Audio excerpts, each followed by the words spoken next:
Hi అండి అందరికీ, welcome back to Sonu చోటు ఐడియాస్ కుకింగ్స్. ఈవినింగ్ టైంలో జామకాయ హల్వా అయితే చేస్తున్నాను. అది ఎలా చేస్తున్నానో చూడండి. జామకాయలను కడిగి మీద చెక్కు తీసుకొని తురుముకోవాలి. తురిమిన తర్వాత ఒక వెడల్పాటి గిన్నె పెట్టుకొని 2 చెంచాల నెయ్యి వేసుకోవాలి. నెయ్యి వేసుకొని డ్రై ఫ్రూట్స్ చిన్న చిన్న కట్ చేసుకొని వేపాలి.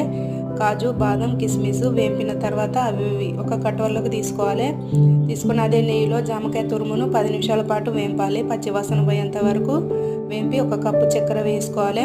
వేసుకొని అయితే చక్కెర కరిగేంత వరకు ఒక 2-3 నిమిషాలు కలపాలి.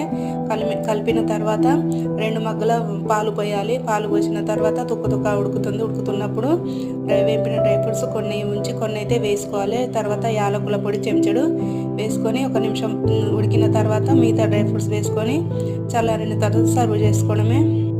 జామకాయ హల్వా ఇలా చేసి పెట్టండి. పిల్లలు పెద్దలకు మంచిగా హ్యాపీగా తింటారు. నచ్చితే లైక్ చేయండి, సబ్స్క్రైబ్ చేసుకోండి. Thank you, bye.